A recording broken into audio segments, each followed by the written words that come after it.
माननीय अध्यक्ष महोदय, मैं आपका बहुत बहुत धन्यवाद देना चाहूँगा कि वार्षिक प्रतिवेदनों पर विचार रखने का मुझे मौका दिया।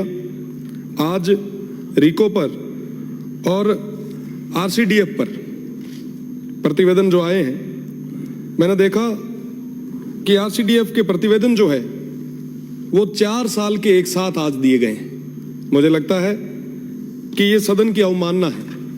प्रतिवर्ष जो ऑडिट और प्रतिवेदन जो दिए जाने थे वो समय रहते दें तो कई सारी चीजें हो सकती हैं। आपके माध्यम से मैं मंत्री जी का ध्यान आकर्षित करना चाहूंगा, जैसा कि पहले भी तमाम सदस्यों ने विभिन्न प्रकार के घोटालों के बारे में बात की, भ्रष्टाचार की बात की। आदरणीय सदस्य ने अभी कहा कि सीकर में, टोंक में, झुंझुनू में, जैसे ही ये प्रतिवेदन आए उसके बाद में थोड़ा बहुत जो हमने तैयारी की तो हर जगह कई सारी स्थितियां निकल के आई।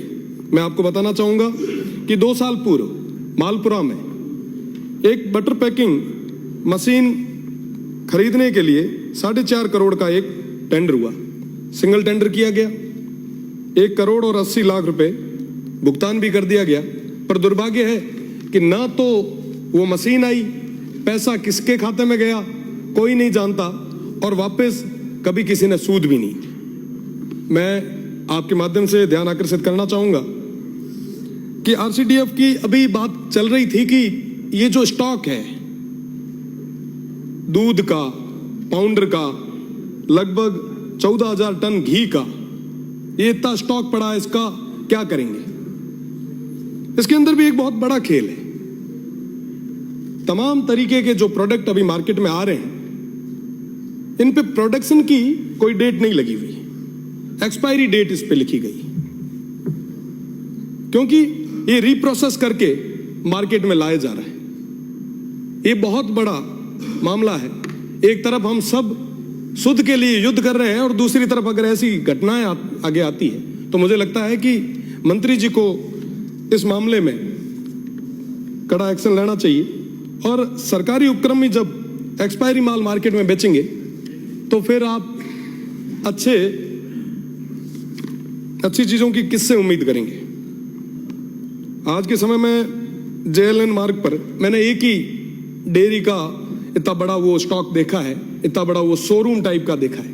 हमारे वहां नहीं है साहब, पशुधन सबसे ज्यादा है, पर डेयरी के मामले में हम बहुत पीछे।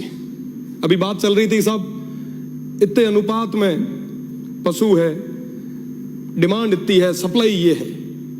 साहब हमारे वहां पे प्रोडक्शन बहुत है, पर यहां तक लाने वाला कोई नहीं।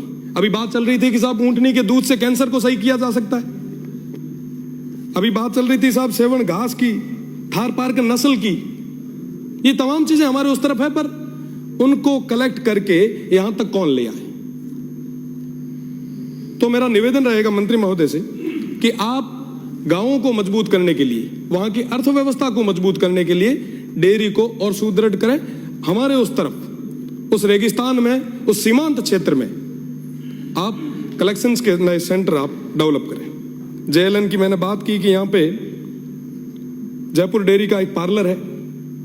जब उसके बारे में थोड़ा पढ़ा तो कई सारी चीजें निकल के आई।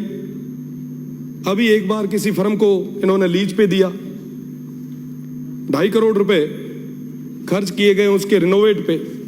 वही एक ही फर्म को बिना किसी टेंडर के सीधा काम दे दिया गया, पता नहीं कैसे। मुझे लगता है कि वहां अंदर बैठे हुए लोगों को लगता है कि साहब यही करने वाले हैं। इसकी भी जांच होनी चाहिए। सीकर के टेंडर की अभी बात हुई तो मैं बताना चाहूंगा कि सीकर में अभी तक कभी कोई टेंडर हुआ ही नहीं। ठेकेदार करोड़ों रुपए डेयरी के लेके भाग गए, पर आज तक उसकी कोई रिकवरी नहीं हुई। बाहरी जब खेत को खाएंगे साहब तो बचाने वाला कौन होगा? आज जयपुर डेयरी के जो चेयरमैन है, उनका खुद का काला डेरा में एक किसान केसरी नाम की एक कैटल फील्ड प्लांट संचालित हुआ है, और पिछले 5 साल से तमाम जो समितियां हैं उनको ये माल बेचा जा रहा है। जो अगर नहीं लेता उसके खिलाफ ये सख्त कार्रवाई करते हैं। मैं आपको बताना चाहूंगा साहब कि ये आरसीडीएफ जो है, इसका नाम राजस्थान चोर ठेकेदारों की फेडरेशन कर दिया गया है। हमारे लिए, सभी के लिए ये बड़ी दुख की बात है। और मैं निवेदन करना चाहूंगा मंत्री महोदय से, आप कड़े फैसले लें, संवेदनशीलता दिखाएं, क्योंकि ये जो मामला है, ये जो डेयरी है, ये सीधा आम आदमी से जुड़ाव रखती है। आपका बहुत बहुत धन्यवाद सभापति महोदय, बहुत बहुत धन्यवाद। माननीय मंत्री महोदय।